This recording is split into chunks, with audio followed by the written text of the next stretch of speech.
Hello and welcome back to week 4 of MLQ Replay. We are rapidly moving towards the halfway point of the season.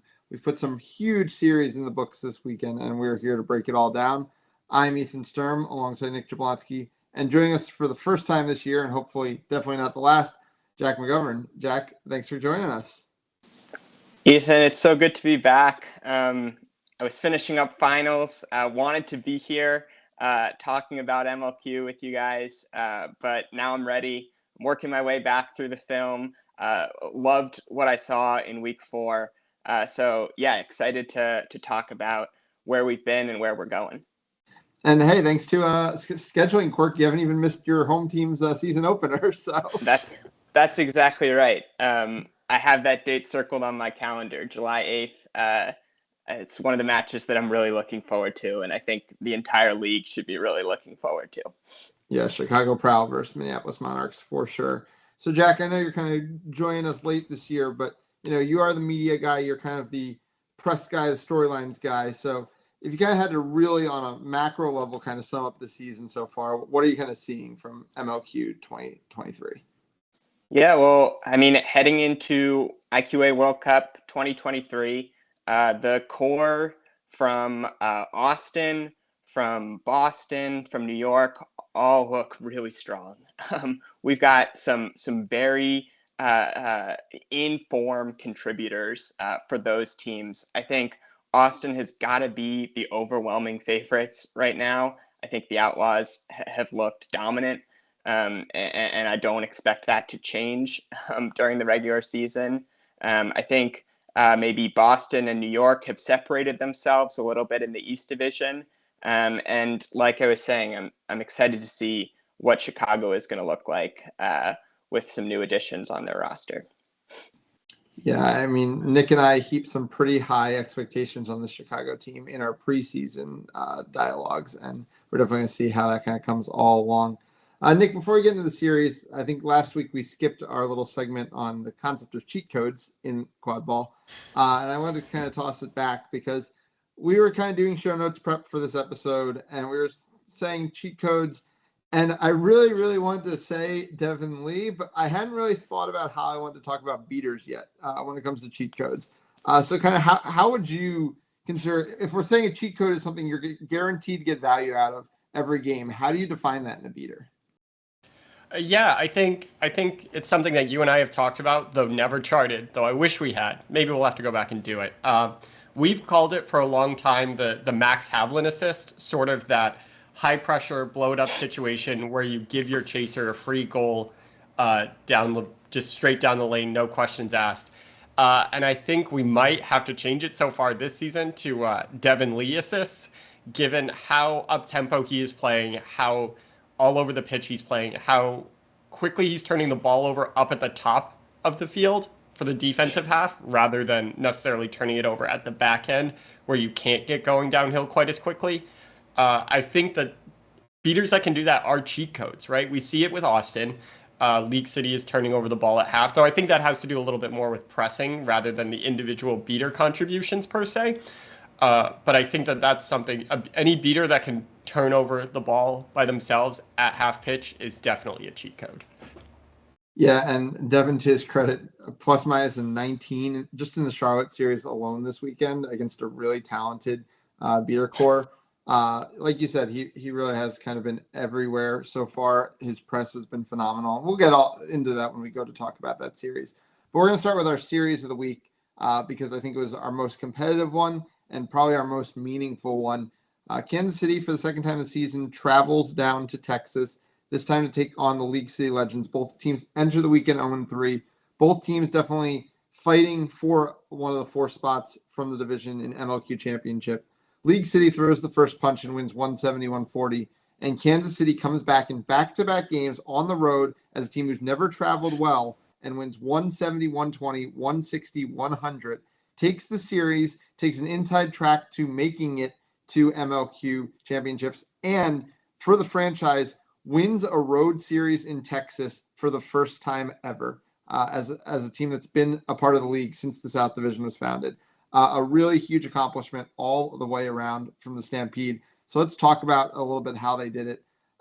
Jack, what kind of stood out to you from what this KC performance looked like?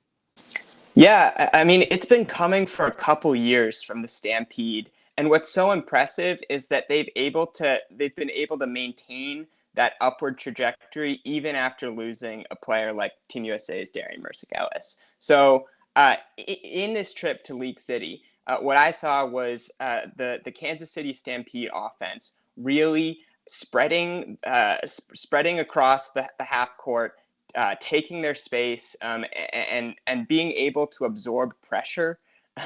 So especially with the new no resets rule, they were able to really just avoid turnovers that would sink them, and keep the ball alive, work it around, and just put their players in good positions to score. It was a really impressive display offensively for me.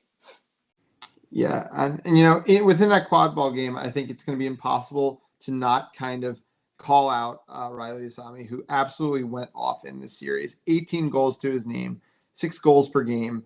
Has vaulted up. I think he's technically right behind John Jackson right now in the scoring leader chart, but John has played 3 more games than Riley. Young player out of this Creighton program, a player that I was high on a lot of the season for his college team, but that's not an easy transition to make. Absolutely explodes this weekend. Nick, what did you see from Usami? I saw a player who could get anywhere they wanted to on the field at any moment. I think that part of that is the fact that League City's beaters kind of got a little bit caught up in the dodgeball game on defense a lot of the time. But the fact is that we talk about players needing to make, or everyone in this league being able to make their tackles. It didn't seem like people were able to tackle Usami throughout all 3 games realistically at this point. Like, even though they lost game 1, he was constantly everywhere, asserting himself all over the field. And I think the fact that he can attack from different angles is a super valuable skill. We see a lot of players, right? For years, the famous thing was Harry Greenhouse only goes right. He was very good at going right for years. He's now out of the left, but it was always to the right. And now I think that we're starting to see this next generation of players add that second and third option into their game. And Usami is a prime example of that. Yeah, and with this League City team, and we saw it in the Austin series when the beating core kind of got worked. That's always kind of been our concern. This team's largely made up of a Sam Houston core that I think this regular season, that was always kind of concern the beating game. Casey, does win the battle there, but Jack, you kind of mentioned before the show that you think they probably could have won it even a little bit harder. What were you hoping to see more so from this Casey beating core? Yeah, I mean, I think they could have played some of their top beaters a little bit more. I think they were spreading out their minutes early in the season. So Brian McClanahan, I don't think was their leading minutes player in this series. I thought what they could have done a little bit more is they were absorbing a lot of pressure from the League City beaters, but then when there were windows, I think they could have pressed and taken their opportunities to put more pressure on the League City ball carriers. Yeah, and McClanahan was great in the series, +6 when all was said and done with a 1.43 bludger possession. And, a lot of the League City beaters did really struggle to stay on the field. I think one of the exceptions being Carlos Alarbo, one of the more veteran beaters they have, did go +2 in a series that, they did get beat out pretty badly in the quad ball game. But I think really most of the series, almost every game kind of came, none of them were necessarily decided at 20 minutes. One team might have had a couple points advantage. But it kind of got decided in that period where nobody successfully caught a flag runner the entire weekend. Nick, we've talked a lot about, flag runner on pitch strategy so far this season. And Sam Houston, to their credit, were kind of a force at it at times and kind of came back a few times in big games and nationals. But it seemed like in this particular series, maybe KC were the ones adjusting away from reading the room that nobody was catching this flag runner a little faster than League City, and that might have made the difference. Yeah, I mean, we talk about flag runner on pitch as if it's just a single sole scenario a lot of the times. And the fact is that right now it's not. if you're not going to be able to catch, you have to adjust back and you have to play in the quad ball game, especially with the explosive athletes that Kansas City has and their ability to play in transition as well as they do. And I think they were just a little bit faster to that. And sometimes that's all the difference, right?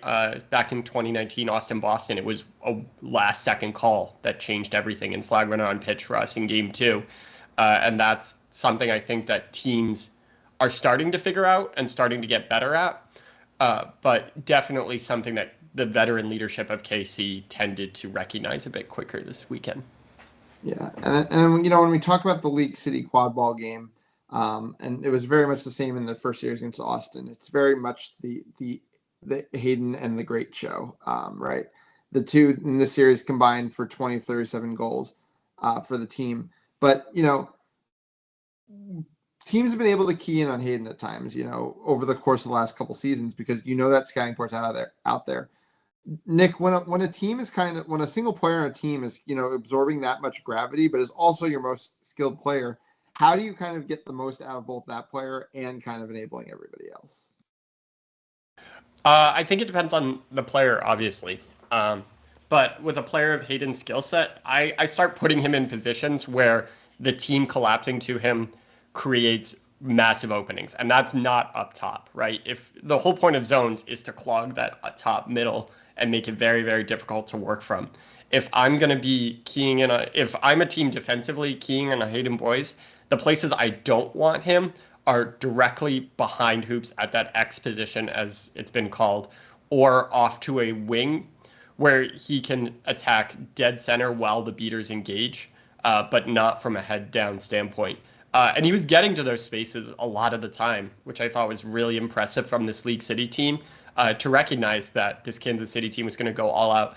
And they did a lot of the times, and it did result in, I think both these teams overall, when they were playing their zones were very, shall we say, flexible in not necessarily a great way. You would see, if you go and watch a heat map of where players are on these zones, I think you see the ball move one way and everyone swings in that direction rather than opening up that back door a little bit more. And I think that if you put Hayden in those specific locations where that heat map shifts, you're going to see a lot more opportunities for other players.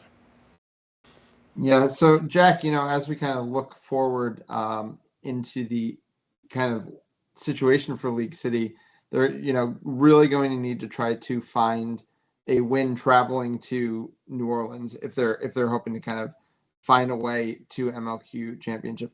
Based on kind of what you've seen from them and also kind of what New Orleans is going to be bringing to the table with that really strong beating and everything. What do you think it's going to take for League City to kind of find a path if they're going to be able to get there? Yeah, I actually think I might be higher on their chances than you, based on what I've heard you guys say before. I like this League City core. I think they have beaters who have good one-on-one skills and good athleticism, and all that they have to do is just kind of scale back some of that aggressiveness. Remember to key in on the quad ball game.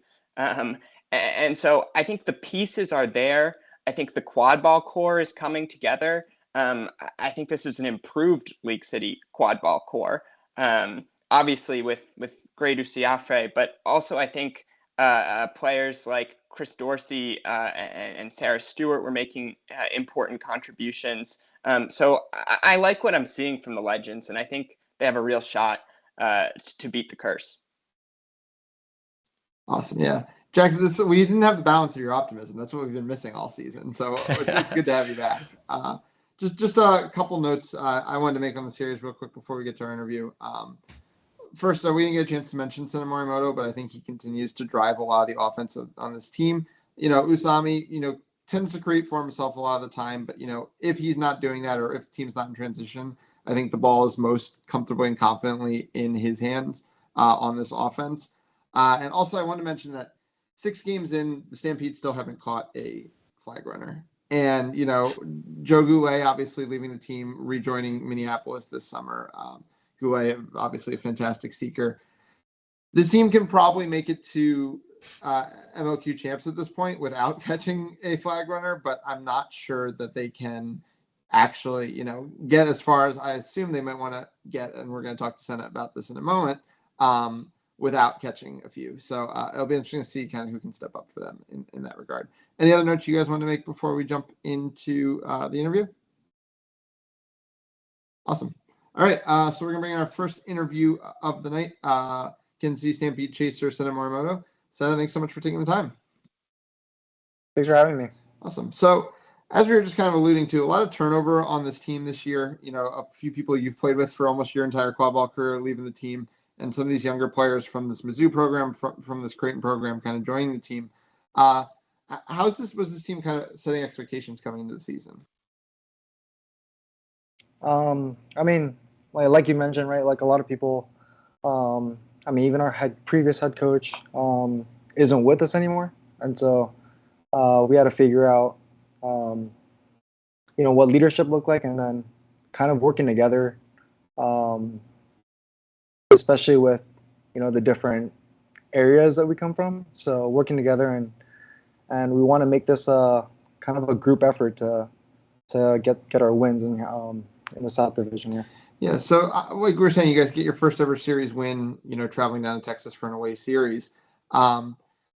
This is a team that's, it's a struggle at times to travel. And you mentioned kind of all getting coherent and all being on the same page. So kind of what does it say that the fact that this team has finally been able to, travel for two big series, play two competitive series, and come up with a victory in one of them? It feels great. I was on that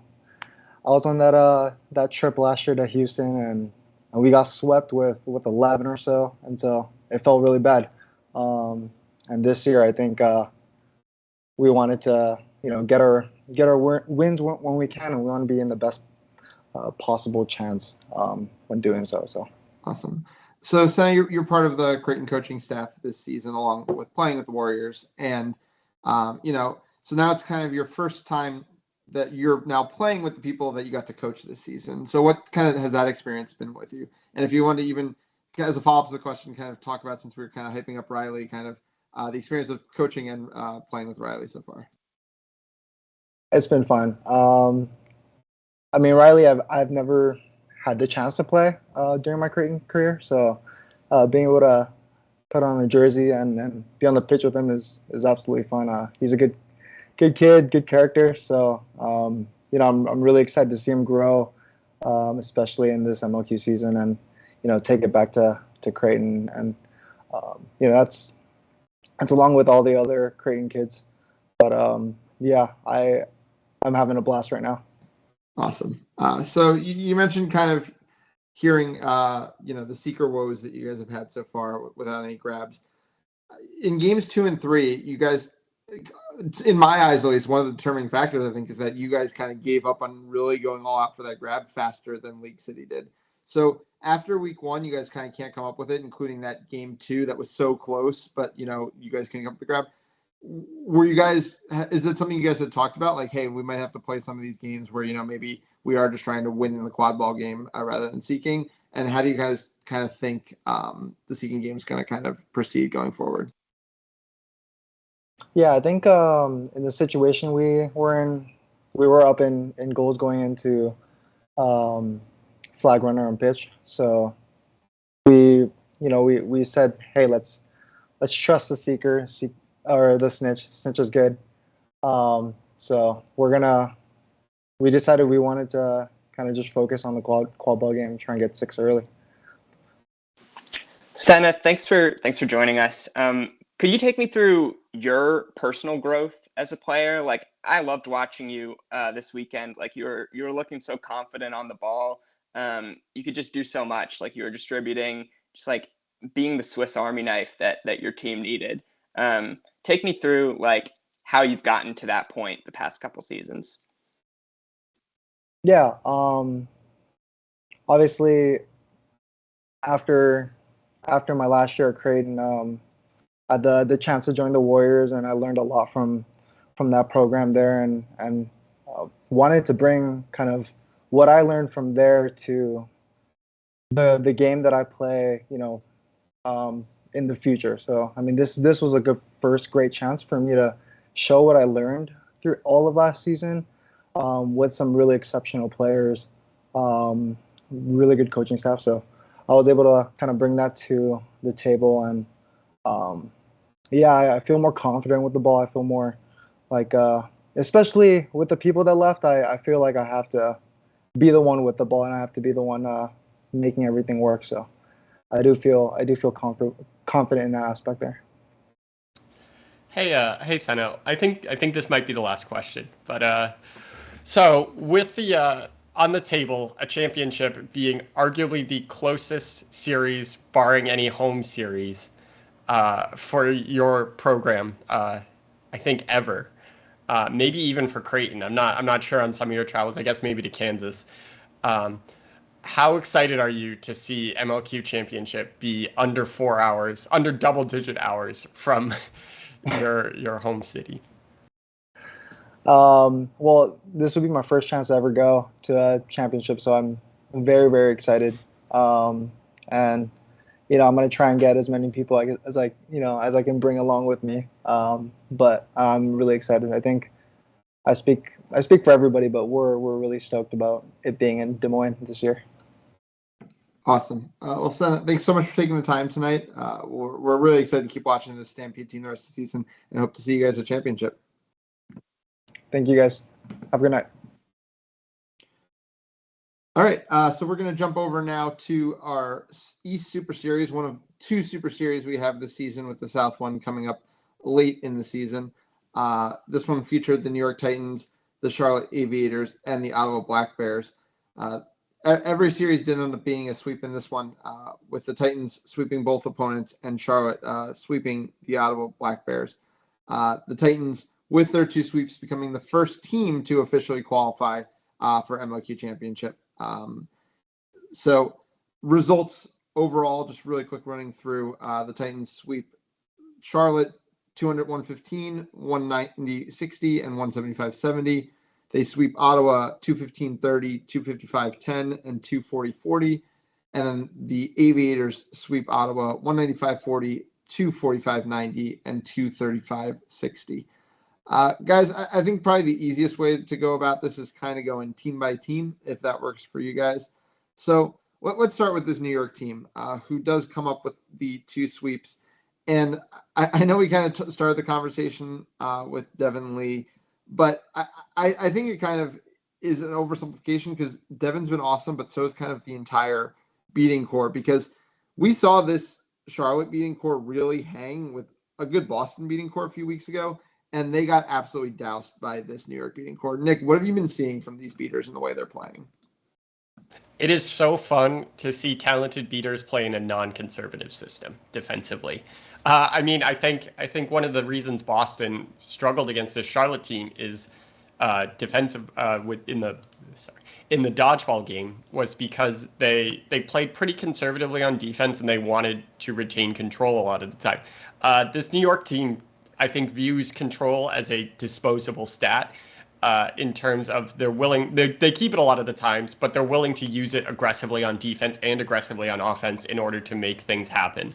And it's super fun to see all of these players just fly around the field consistently, creating turnovers and havoc and no dodgeball situations, just everywhere. And I think Devin is the picture of that, like the purest picture of that, but everyone's doing it up and down the roster.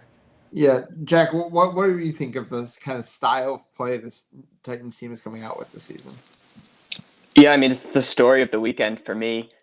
It's a really high press. It's looking to take full advantage of that new no resets rule, and prevent their opponents from even getting into their offense. Meeting opposing chasers at the midline, and just applying the most suffocating pressure you could apply as a beating core. It's been really impressive to watch, and I think Nick's exactly right. This is a deep beating core. This is a case of iron sharpening iron.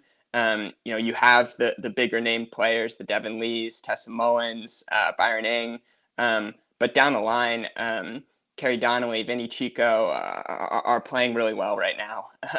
This beating core is going to be a problem for every beating core in MLQ right now. Yeah, and I know that, Nick, when we were kind of calling that Boston-Charlotte game, it was just bothering you so much that neither team really wanted to push the tempo, as you're kind of alluding to. And it's what we're seeing from New York. It's what we're seeing, the way Austin played League City. I think they were a little rougher around the edges in terms of the way they were pressing, but that's definitely what they were trying to do. They were trying to take advantage of that no reset rule. That's kind of the defensive side of it all, right? But I think, there are still some concerns about the offensive side because, when I always think of teams trying to beat whatever you want to call it, this Austin core of Heat and Cav players who have all played for Austin and San Antonio, the times they've gotten beat, it's teams who have really been able to make the most of their possessions. And it does feel like sometimes New York is throwing possessions away. Nick, what are you seeing from this New York offense? I see a team that struggles when John isn't on the field. I think struggles is a loose term this weekend, but I think it's a team that doesn't look as clean, doesn't look as controlled when John's not on the field. And we talked about putting Hayden in those different situations. John isn't a player that plays in those zone shifting situations, right? John doesn't really play behind the hoops nearly as much. He doesn't play in these aggressive spaces. And I think that's kind of the New York way right now. We talk about their defensive pressing and their crazy turnover rate and all of this. But when they play in a half court, they don't play anything but guaranteed goals a lot of the time. And while that's good in some states, I think it's against a team like Austin, you're going to have to put up lots of goals. And I think that they're going to struggle to do that if they're taking this time off the clock to play this slow, methodical offense, especially when the dodgeball game is a bit more even. Jack, anything you want to add in terms of the New York offense? Yeah, I mean, I think you're right. I think, last season they needed more options off ball. They needed more people who could make a play, beat a defender one-on-one to get over the hump, though that series was so close. But yeah, I mean, this weekend they didn't have Leo Freed. He'll theoretically be someone they can use off ball, although they'll also need him to play on ball. I think you were seeing contributions from Yanko, from Mike Lee, Lindsey Morella, but I think you're right that they're going to need to find someone else to kind of elevate their game. We've seen it in the past. Last year with Boston, they found some success with Andrew Steinberg behind the hoops. Who's going to be that younger player for New York that they can really rely on off the ball to go get a goal, because they need a few more options. Yeah, and I think what we've seen, through the years, teams can win championships with two solid lines, but we've very rarely seen teams who can do it with just one. And the stars were out for New York this weekend, much in the way that, that's kind of was our talking point in the Boston-Charlotte series, right? John gets 14 goals and 7 assists. Yanko gets 11 goals, 3 assists. And Lindsay continues to do what she does best and scores 4 goals, but more importantly, 9 assists with 1 turnover. I mean, this first line is cooking, and there's a reason the 3 of them are all on Team USA. And it is going to be, we'll have to see, this team has, these younger Rutgers players, like Javid Cole in the team. They've got, some veteran players like, Mike Lee and, Frank Minson, who I think is very high ceiling, but also as the head coach doesn't like to play himself, I think that many minutes. So, and then obviously we talked about last week, Molly Potter, and I thought Molly continued to play very, very well again this week. So it'll be kind of interesting to see how this team kind of puts it all together, because I think a lot of people are seeing them as the main challenger to Austin. And, that's what I think it's going to come down to. Nick, I don't think this is the weekend that's going to be the most telling for New York, because obviously they did a lot of things to the roster, especially in the Ottawa series. But would you say you feel better about their chance against Austin, worse about their chance against Austin, or about the same based on this weekend? I want to say a little bit better, just because, but my chances weren't necessarily super high, because again, I one of my biases is that I am very anti-slow offense, and New York is playing a much slower offense than I think is one that can match Austin. But I think that they are finding what works. They're figuring out where they need to go. And we've seen the John Jacksons, we've seen the Lindsey Morellas play full games. We've seen them play full series without taking rests. I think that if there's any team that has players who can go up against Austin in a 3-game series on the first line, it's the ceiling of this New York team. And I think I don't think Austin is going to be able to press as crazily against this dodgeball core. I also don't think New York's going to be able to do it the other way. But we've also seen them play that slow conservative defense. So I think just a little bit better. Jack, how about you? Yeah, I mean, I think the beating performance was impressive. I think that they're carrying over the growth from last year from the USQ season. So, yeah, I mean, I think I continued to see progress there, encouraging signs. So, yeah, I'll say more. Yeah, I think I agree that I think it comes down to the beating, right? I think there's a chance that Devin might just be the best beater at champs when we show up in August. And what this beater core did, again, this Charlotte beater core is really good, and multiple of their beaters had sub-1 bludger for possession. That is an insane stat. We haven't seen much of that come across a whole series, especially a series where all the players are pretty solid, top of the line players. It really was impressive what this beater core does, and I think that's the first inroad to Austin. We've only seen Austin play League City, but basically League City couldn't cross the threshold of can your beaters hang with Austin's beaters, and that was just basically the series. Because at that point, Miguel Esparza is just going to run down the field and score 1 million points. The fast break is going to be activated. You can't force them in a half-court game. But I think New York is at least showing that maybe they can take the first step, and then we can kind of see everything else from there. Let's move on to this Charlotte team, who obviously goes 3-3, but does get the 3 wins they need, the 3 wins that will most likely put them in MLQ championship. Basically, the way it'll work is if Boston wins even a single game in the Ottawa series next weekend, Ottawa would be the team not coming out of the East Division. The other 4 would all clinch a spot at MLQ championship. We kind of talked about the beating core already, so I don't think we need to start there. I want to start with, we've talked last time we talked about the Charlotte team about all the turnover in the quad ball game and the fact that they managed to keep kind of being like next player up. And Jack, I really think that this Charlotte team, they lose NY Mountain obviously, to injury in the Boston series, but they just keep getting more and more contributions from more and more players down this roster. Yeah, I mean, I think it was a great weekend for Zachary Thompson. I think it was a great weekend for Jared Woodard. These are players who are able to put in scrappy shifts around the hoops on defense, use their height and length to disrupt shots. And on offense, I think they made smart cuts. They were able to relieve some of the pressure that was coming on the Charlotte Chasers.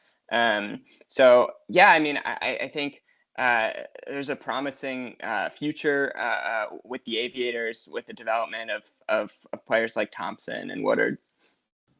Yeah, I mean, one of the things Nick and I talked a lot about coming out of the Boston series was, when the offense was running through Lee Hodge, it looked great, but where else was the offense running through? And it seemed like this weekend they were able to run it through Zach Thompson at times. Finishes the weekend 7 goals, 4 assists. I mean, definitely a lot. Sorry, finishes the New York series 7 goals, 4 assists, which I think is a really impressive stat total there out of Thompson. Nick, this Charlotte team really, really struggled with the New York press, and I think a lot of teams are going to struggle with it. But what would you like to see a little bit more from the Charlotte team in kind of those situations where they're being forced into decisions? I think the biggest thing I noticed from Charlotte is that they may have understood they were in a press, but they didn't recognize what they were going to do against this press. A lot of times a player would cross half pitch and start scanning for that passing option. You need to know where your passing options are immediately when you cross mid pitch. Your beaters need to be going to those options to help them with this aggressive off hoops press as soon as you cross mid pitch. And you need to be, I think, more cognizant of what is going to happen in this situation, because we've seen this, and I call it an NYU press because it comes from the NYU system where Frank Minson was so successful with this hyper-aggressive 2 dodgeball engage up top. But this NYU press is breakable. You just need to have an idea of what you're doing. If you come out with no clue, what's going to happen in this situation, you're going to get blown out. But if you have an idea and are thinking ahead one or two steps, you're going to be able to break it. And I think the Charlotte team was thinking ahead maybe one step and not to the second step a lot of times. A lot of times the first pass happened and then the second pass wasn't quite there. Yeah, I think you had a good point. We talk a lot about how the best thing you can do in quad ball is not necessarily run the, ultimate perfect strategy, but run the one that's, catching the other team off guard that the other team hasn't put the prep in for. And it felt like sometimes Charlotte's beaters were kind of trying to open up the press defense as though it was, kind of a patient half court defense. And, they'd be making like a tap beat on point without bludger control. And, that would just force an exchange, which New York was happy to take because then their other beater would just press them off the field. And I think, like you said, there other positions kind of, could go for. Jack, what were you kind of seeing in terms of Charlotte's offense?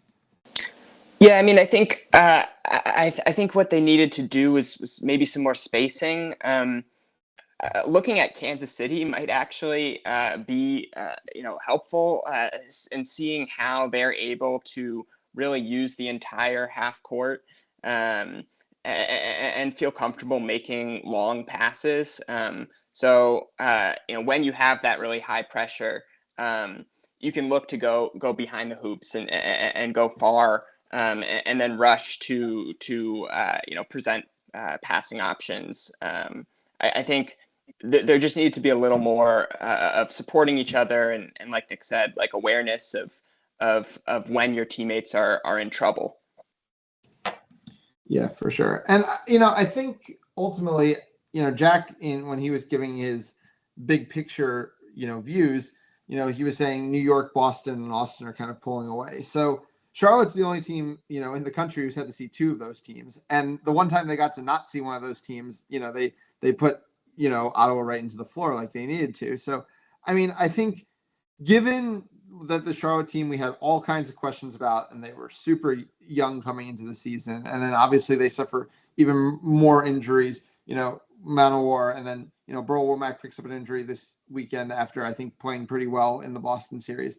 I mean, I think, yeah, I feel like last year we said like the 3-9 that Charlotte ended up with was kind of like unfair to them. They were probably a better team than that. I think like, this is a 3-6 team that I think has like a ton to hang their hat on so far this season. Nick, what do you kind of see from this Charlotte team? We've seen now 3/4 of the regular season. Every time we talk down on the Charlotte team, they make the quarterfinals. That's just how it works. And right? win games in the quarterfinals against New York. They're a good team.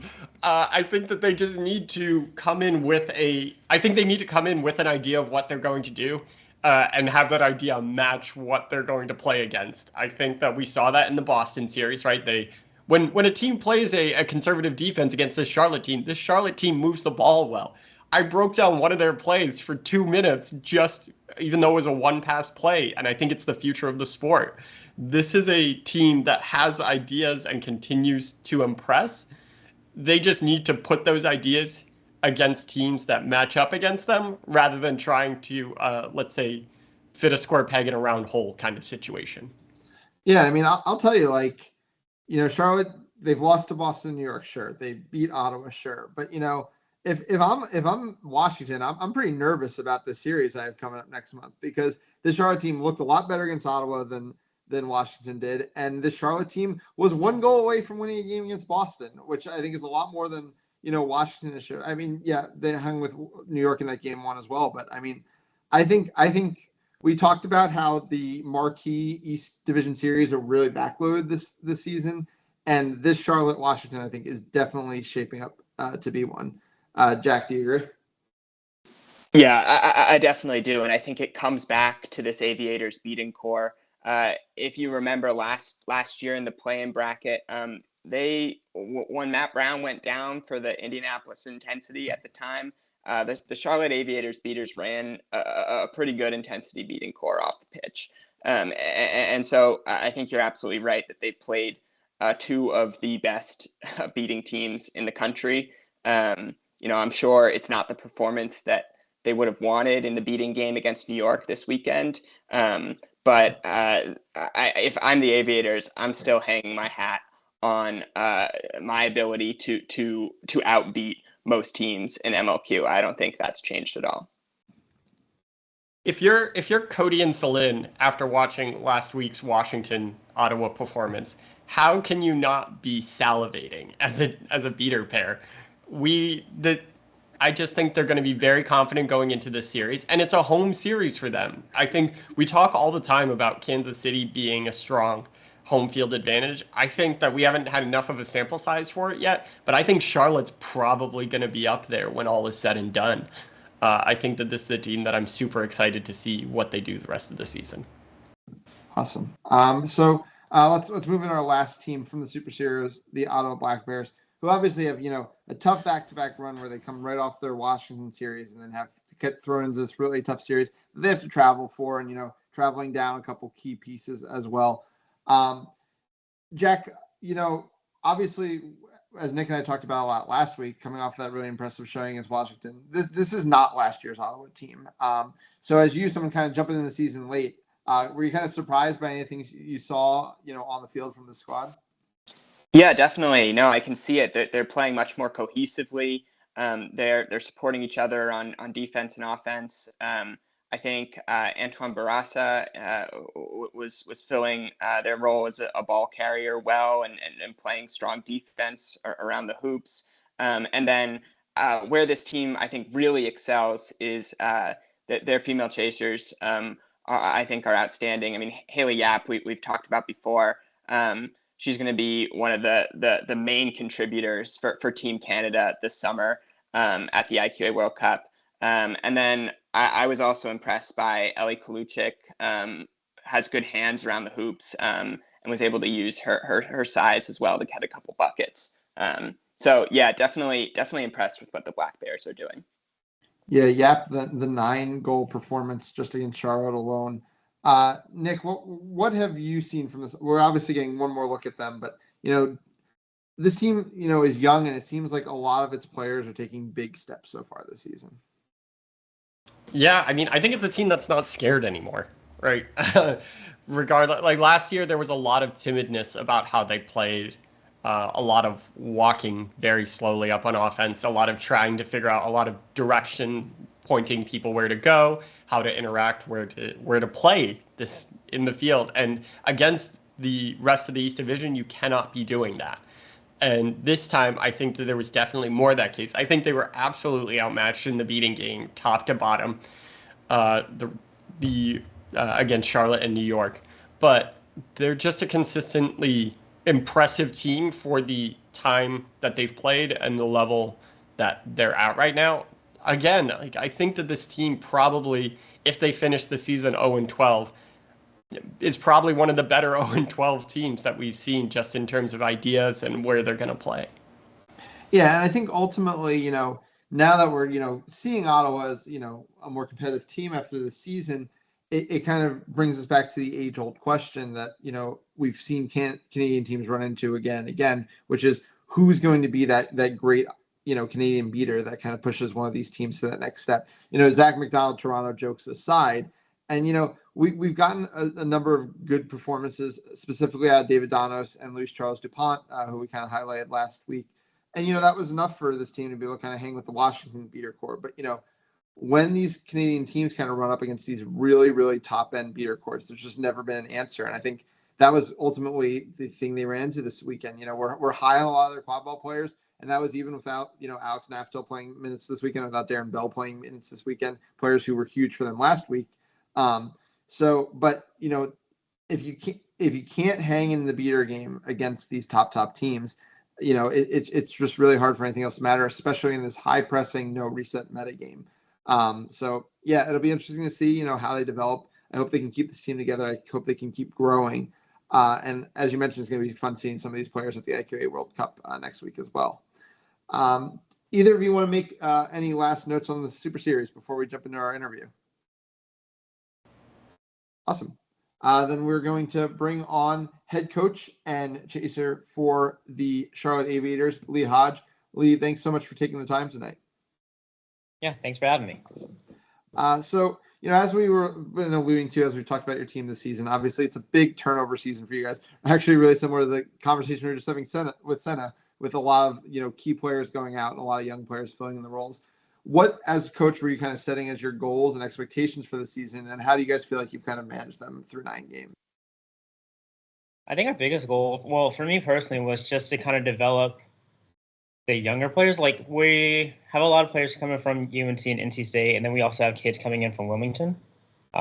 So one of my biggest goals, and I think other people would agree on the leadership too, is just to kind of make sure that we continue to foster the growth of these kids and kind of develop them so we continue the pipeline once that we're gone. So you guys kind of come out, going back to your original series, come out game 1 and take Boston to next goal win scenario. Obviously, the result doesn't go your way, but for such a young team, like, were you able to use that as kind of like a motivator going forward? Like, look, guys, we can hang with like all these teams. Yeah, I think so. I mean, it's going to sound bad, but personally going into it, I was obviously going to always play my hardest and coach to my hardest, but I thought there was no way that these young kids and a lot of first-year players on the team would have the experience or the knowledge or just the capacity to hang with this championship caliber Boston team. And so it was great to see not only them come out, but then just them continue to fight. We had a lot of injuries that series too, just like we seem to have every series now. But just to kind of everyone kept their heads in, kept the composure, and kept going. I thought that was really great for us. Awesome. And obviously you do, as we mentioned, lose MY Manowar during that series. But, you're kind of talking about all these young player growth. I feel like MY and his contributions both within your team and within, the Carolina area has been so key to that. Can you speak a little bit to that? Yeah, I think MY's great to have on the team because I forgot who it was. I think it was might have Nick when I was listening to the Boston series, the young and the old UNC. So it's great to have him come on. He's my motivator, I'd say, as my biggest in-game rival, I guess, to kind of make sure that I'm doing what I need to do and kind of help me do what I need to do, and also help him push to what he needs to do for the team. I'm glad you picked up on Nick calling you an old 27-year-old. Yep. That was truly something. I'm 28 and I consider myself old, Lee. So you're No, not alone. My bones creak right when I wake up. As soon as I hit sleep, everything is starting to hurt. Yeah. So, obviously, you've also probably then heard us when we were talking about that Boston series, talking about how a lot of the offense did have to run through you. So in these couple of weeks you've had, obviously it's not that much time since that series. Were you kind of really trying to make a concerted effort to kind of get other players involved? We obviously are talking a lot about what Zach Thompson was bringing this weekend. So kind of how you've been kind of handling getting some of these young players in the bigger roles in the offense. I don't think there's necessarily a game plan for it. It was just kind of we had injuries go down and we kind of just next man up kind of thing. And we kind of readjusted our lines a little bit. Not so much that it would have to take pressure off of me, but just having other players step up. So it wasn't like a concerted effort per se, but just everyone else knew they had to kind of contribute to the team, and it couldn't just be me and Ryan connecting, or me and Zach, or me and X. It'd have to be someone else moving around, and not just MY kind of going behind the hoop, catching the pass, and then trying to drive in and score.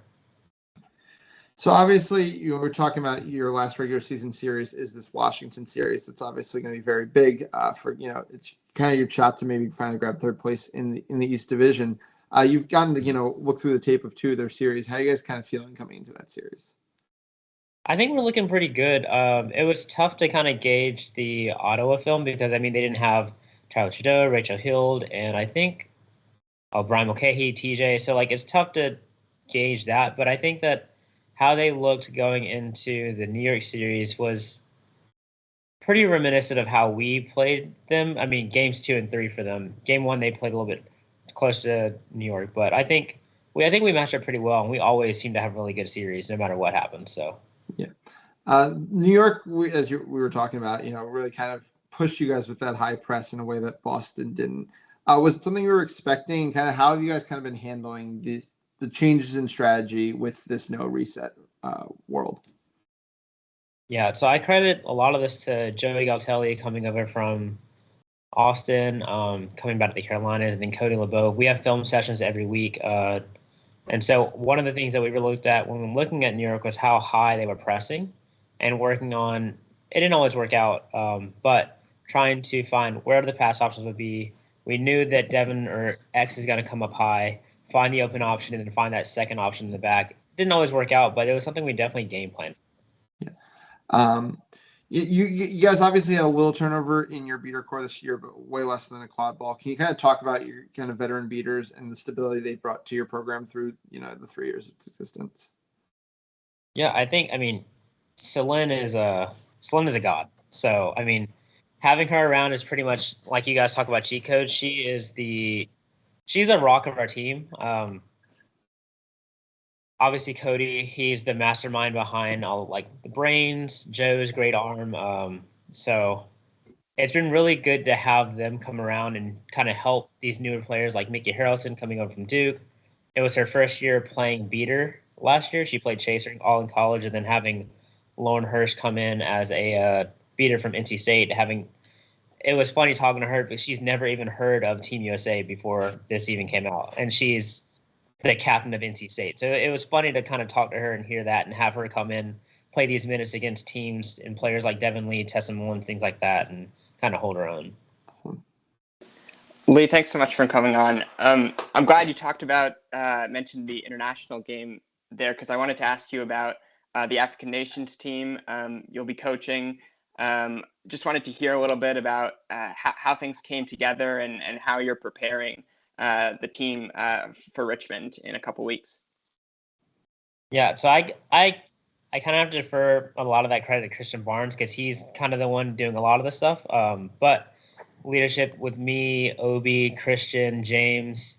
I feel like there's someone else I'm forgetting. Quincy's in there too for graphic design. So it's been fun to watch it all come together. I think it's something that I've always wanted to play in the World Cup, and having something be on a team this meaningful, I think it's the best in the world. Looking forward to kind of getting everyone together. We're talking strategy. We haven't gone over too much strategy yet because we're still finalizing rosters and position stuff with players. But in the coming weeks, we'll be discussing more strategy, and it's going to be great. Awesome. I'm so looking forward to watching you guys play. I'm looking forward to playing. Yeah. All right. Well, Lee, thank you so much for taking the time tonight. Best of luck to Charlotte in the Washington series and at most likely MLQ champs, and best of luck to you at World Cup as well. Cool. Thank you guys so much for having me. It's always a pleasure. Awesome. All right. So that is going to do it for another edition of MLQ Replay. But just before we get going, we just wanted to shout out the Patreon one more time. Cuts by Neves is still going strong. We just dropped episode 3 yesterday. Rumors are that episode 4 might even be coming late in the week, but I'm not going to promise that because I apparently lied last week. But along with that, you can get the breakdown on Thursdays as well. As he alluded to, he did a great breakdown on some of the plays that Charlotte was running early in the season. He's doing some really good work. If you kind of like the work I was doing over in the pandemic, Nick is definitely the place to go right now for that. Series of the week this weekend, we are going down to South for a classic rivalry, San Antonio versus Austin. Probably the biggest test Austin is going to get in its regular season this year. So we definitely recommend checking that out. We also have a huge series in the North Division, Rochester, Toronto, most likely for a spot in the North Division Championship Finals match. So you don't want to miss either of those series. Make sure you're tuning in. I know I will be. For myself, for Nick, and for Jack, and for Harry, our producer, we want to thank you for watching. Thanks to both of our guests, Lee and Senna. And we hope everybody has a good night, and we will see you next week.